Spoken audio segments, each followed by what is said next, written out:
Hello there, welcome to Showcase.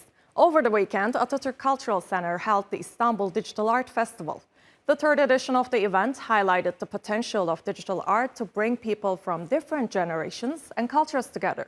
And maybe I should also say different entities, as one of the festival's curator is artificial intelligence. Let's take a look.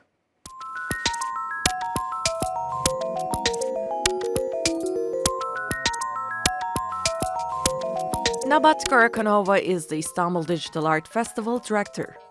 Julie Walsh and Esra Özkan are the co-curators of this year's edition. And along with these three women, Avint, Turkey's first artificial intelligence curator, also helped to put this digital show together. They posed a question, which is, if digital arts had a molecule, what would it be? Well, the result is a display of innovative digital artworks and immersive installations by 40 artists. And organizers say they worked harder this time to make the event more inclusive for people from all ages. This year we are very different from the last years because this year's we are waiting for the children and the young artists and also younger, so the universities, because we have a panels and we have kids workshops and the younger workshops. So also at night we will waiting for the digital art artists for the live performances. The festival defines the digital art landscape in Turkey as well as abroad, with works by international artists such as Eduardo Kalk, who has this piece here, which is actually a small cube, and soon it'll go to the moon with a NASA crew. So one of the things that I brought to the festival was international artists, and they were not any international artists. These were artists that were truly made a difference in their field and that had created in art and technology for 4 decades. And we really wanted to create a conversation between these artists and the artists of Turkey. Artists tackle issues around nature, who we are, and what our relationship is with machines and technology. And for organizers, it's a way to explore a connection between the past and the future. Digital art is the new wording for the art. So therefore we should support digital art and to explain our past and history art for the future generations. And they all agree that digital art means the future, and that the future is closer than we may think. Esra Dürüst, TRT World, Istanbul.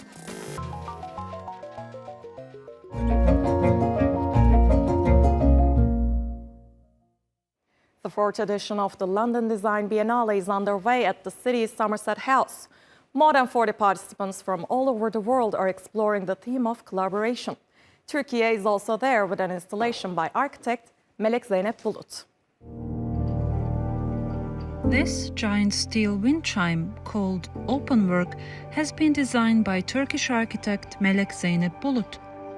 It's set up at the central courtyard of Somerset House and is made up of a set of gateways that jingle in the breeze. These gates are a symbol of enforcing borders and social hierarchies.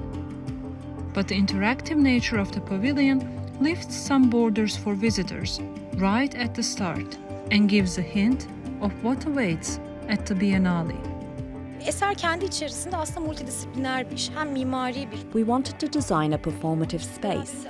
This piece is multidisciplinary in itself. It's an architectural pavilion with acoustic surfaces. It can also be defined as a statue. When you first look at it, it's a solid monumental structure. But once you enter, it becomes a pulsating, moving object. The meaning switches, and with the visitors, the space becomes performative. Eşlik etmesiyle bir performansa dönüşüyor. Design is often perceived as something most of us can do without, an optional extra that can be deemed as a luxury. The Biennale aims to show that it's actually at the core of producing objects that address challenges. I think the concept of design for a lot of people is that it's kind of the icing on the cake. And what we're about here is showing that it's actually not the icing on the cake, it's the cake itself. It's taking the problems and finding solutions, and that's what designers are trained to do. And so looking at what we're doing here now, these are really practical things that will be taken on board and actually change our world. Not all designs on display are practical or even human-made. One of the participants is Aida, the world's first ultra-realistic humanoid robot. And it's come with a thought-provoking set of household objects that are completely useless. I don't have thoughts and feelings like humans do, but I'm happy when my designs are thought-provoking, helping the viewer question the role of new technologies in our lives. The failed utility of these objects symbolizes the ways that AI has the potential to become problematic. And I hope my work results in discussion around these topics. According to the AIDA robot project, these are the first objects made by an AI designer. A teacup with a missing chunk and a spoon riddled with holes. But these flaws are precisely the point. So why would you have designs that fail at the design Biennale? Doesn't seem right. Well, that's because we're actually using it as a critique and a question of where the whole AI world is going. It promises so much. It does incredible things, as you can see by some of these amazing objects that Aida's created. But are they actually delivering? What's the domino effect of this technology? Where is it leading? Apart from useless designs, the Biennale also showcases practical pavilions that offer visitors a chance to bake bread or weave fabric. Poland's room looks more like a home improvement shop. It showcases reclaimed windows that will be sent to Ukraine to help rebuild homes. Ukrainian designers are also here with a view of what design looks like in times of conflict and with shortage of basic supplies. Before the Russian invasion of Ukraine, Ukrainian design was developing in line with world design, bringing our local messages into the global discussion. But now we have become more functional and are using fabrics that we are able to use more rationally. From futuristic and charming objects to everyday items, the Biennale certainly presents a vast collection of ideas on how to tackle global issues through design, creativity, and research.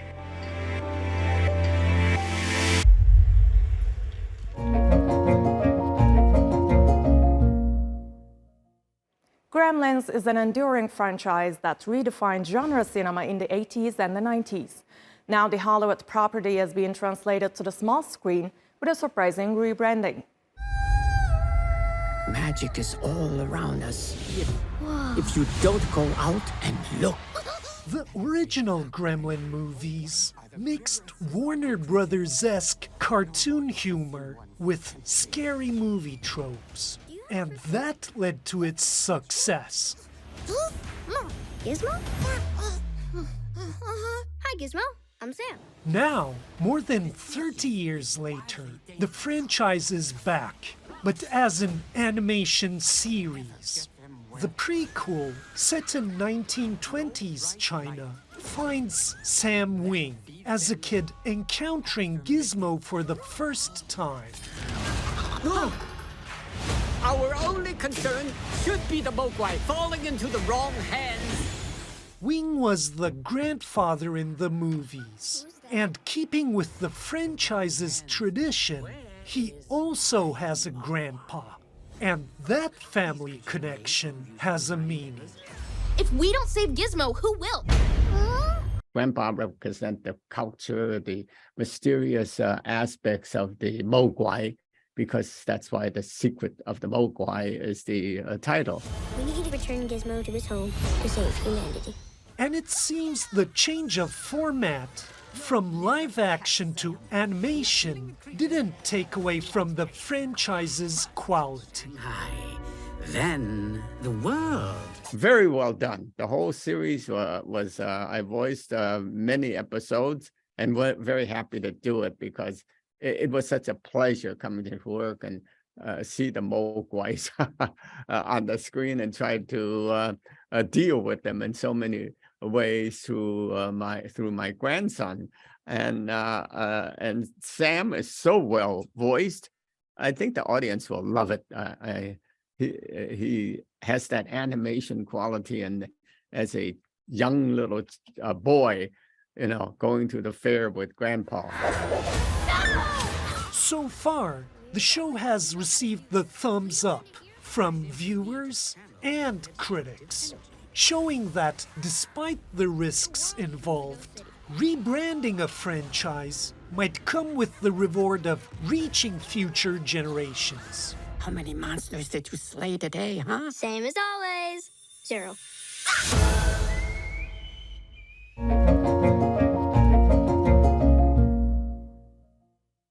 It's been 3 years since the port explosion devastated. It had also wreaked havoc on the country's only modern and contemporary art museum.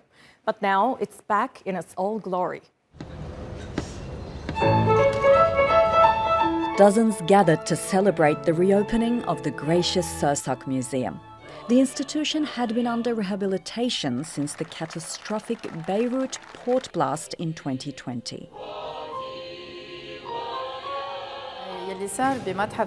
The August 4 explosion was the most difficult period ever for the Sursock Museum, which has been open in Beirut for 62 years and lived through the civil war. But the destruction caused by the port blast was the worst we've ever seen. 70% of Sursock Museum space was damaged, including ceilings and stained glass. But we were able to rehabilitate and restore it in just 2.5 years, and that's an accomplishment. And it was all a joint effort with support from Italy, France, private organizations and UNESCO. The Sursock Museum always played a very important role in the cultural life of Beirut. And this is why when our Director General, Madame Mazoulay, visited Beirut in August 2020, immediately in the aftermath of the blast, she promised that UNESCO would support the reconstruction of the main cultural institutions that were impacted. The structure was actually built as a mansion in 1914. After its owner died, it was turned into a museum 50 years later. It went through a major renovation starting in 2008. But visitors were only able to enjoy the space for 5 years due to the blast. And now that it's back, the history of Lebanon and its art scene is in the spotlight with a retrospective organized for the reopening. For some visitors, the whole experience is quite emotional. We were all looking forward to the reopening of the museum. It was a sad day. I was here the day of the blast to see what happened, and it was, I had tears running down my eyes. It was so sad everywhere, but this place in particular, because I run one of the largest art foundations in the region, was very near and dear to my heart, and all of my friends working here as well. And although the museum's employees are happy to be back, they're aware there's still a lot of work to be done in Beirut. The victims of the explosion are still waiting for justice, and that's why the museum points out it's important to remember what happened so that it never repeats.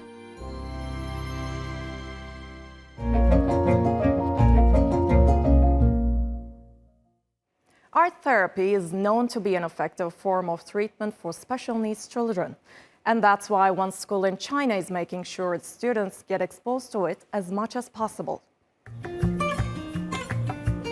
This immersive experience featuring Van Gogh's masterpieces is quite a celebrated exhibition. And students at the Luan Auxiliary Experimental School are here to enjoy it. The field trip is all part of efforts to light up the imaginations of children with autism or intellectual disabilities. We hope to guide children to feel the beauty of art through this immersive multisensory fusion experience featuring lights, symphony and customized fragrance. And then maybe they could express it in their unique art form I saw a lot of Van Gogh's self-portraits today, and his most famous Sunflower, which are all very pretty indeed. And now they're back in their classrooms to express themselves with their own brushes. The school is aware not every child is born to be an artist, but hopes to take advantage of art's relaxing and nourishing effects. And brands support the school too. They're providing painting materials and pigments for the kids. In the future, we will launch joint products with special children using our pigment products, which can be seen on the cover of oil pastels and help these children showcase their artistic talents. In the end, the school hopes its efforts will inspire change and that art will allow these special children to better socialize with their peers in a more inclusive society.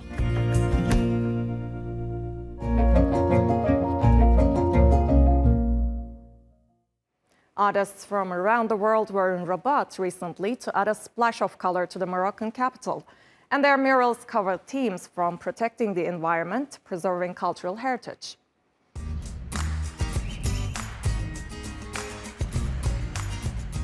Local and international artists have spent 10 days to beautify the empty walls of Rabat. Take this artist from Spain. He says he paid attention to the features of the city before painting this mural. I feel inspired by the lands that you find in the outskirts in the city or a little bit in between the city and the fields, where you have both nature elements against the human or the machine. Or I like these lands or these spaces of collision of those two worlds. And although the heat caused problems for this Dutch artist, he managed to finish up his piece. It pays tribute to the city's textile craft and portrays a woman who's draping and undraping herself as a way to show choice. You have to be considerate about the people living here. They have to look at it. I paint it and I fly away and I don't have to look at it again. So you have to be really considerate about people living here and the people that have to look at it. So that's why I want it to be authentic and from here. As for this local artist, he preferred to update one of his previous works he made way back in the first years of the festival. 7 years ago, I painted here a small kid with his toy. He was next to a plushie. And this year, after all that time, I tried to update the wall and see where he's at and where the journey took him. And now he's replacing the plushie with pigeons. And so after 7 years, also I've learned a lot and I'm trying new techniques. The festival also featured screen printing workshops, discussions and guided tours. As for the artists, they've already moved on to their next projects, but these murals are here to stay.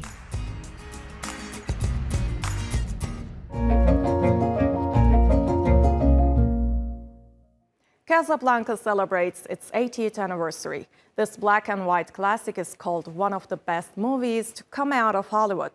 It not only iconized the on-screen pairing of Humphrey Bogart and Ingrid Bergman, but also set a standard for dramas. And now, in our movie almanac, Alijan explains why it's also a still relevant refugee drama. Casablanca, city of hope and despair, located in French Morocco in North Africa. The meeting place of adventurers, fugitives, criminals, refugees, lured into this danger-swept oasis by the hope of escape to the Americas. What of it? I'm going to die in Casablanca. It's a good spot for it. Casablanca is the story of Humphrey Bogart's club owner, who must decide if he should help his ex-girlfriend and her husband flee Nazis in Morocco. Richard, I'm sorry. I'm sorry, but you are our last hope. If you don't help us, Victor Laszlo will die in Casablanca. With its wide release in 1943, the movie received praise. for successfully mixing sentiment, humor, melodrama, and intrigue. Sell human beings. It's too bad that's Casablanca's leading commodity. But today, it's also called a film with deeper meaning. Scholars say the picture is actually a political allegory that personifies the US government deciding to get involved in the war. Laszlo, is it not? Author Umberto Eco adds that, in essence, the picture's main theme is sacrifice, and explains that message made sense for wartime audiences. Morning. Senor Ferrari's the fat gent at the table. Bogart basically risks endangering his own business in North Africa to help refugees. Being cheated. And it's this plight of the displaced storyline that adds another layer to the movie. And the names are Mr. and Mrs. Victor Laszlo. But why my name, Richard? Because you're getting on that plane. I don't understand. What about you? I'm staying here with him till the plane gets safely away. No, Richard, no. What has happened to you? Last night Last night we said a great many things. This time, it's not people trying to go to Europe, but Europeans hoping to reach America. The BBC reports many scenes focusing on that made the cast and crew cry, because there were actual exiles from Europe among them. Victor Laszlo is on that plane. Why do you stand here? Why don't you stop him? Ask Monsieur Rick. And in today's political atmosphere, where refugees still find themselves having to flee wars, Casablanca stands relevant, with its message on the importance of lending them a helping hand.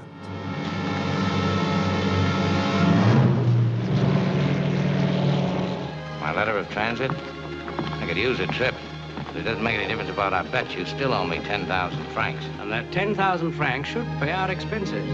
Our expenses? Mm-hmm. Louis, I think this is the beginning of a beautiful friendship.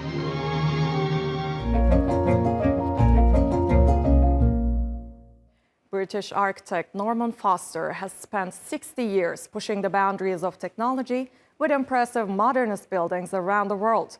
But as he reveals in a major retrospective, he doesn't focus on what he's done so far, but instead looks to the future that he hopes will be cleaner, safer, and more fun.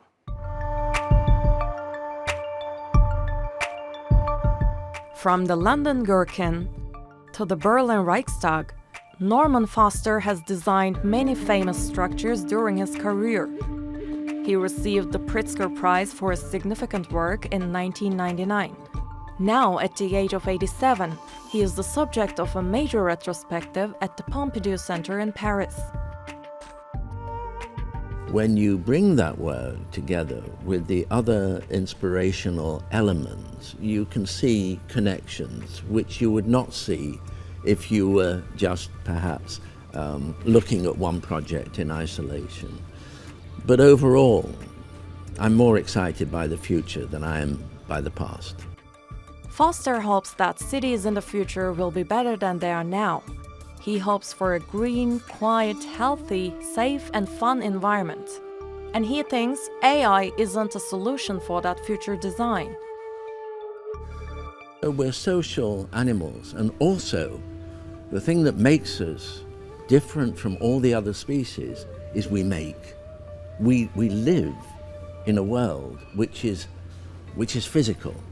We inhabit buildings, streets, squares. So the two, that synergy, in the end, that physicality, you can't replicate by artificial intelligence. 130 models of his projects, including airports, urban developments, public buildings, and bridges, alongside hundreds of sketchbooks, drawings, and photos taken by Foster himself during his 60-year career, are all on display.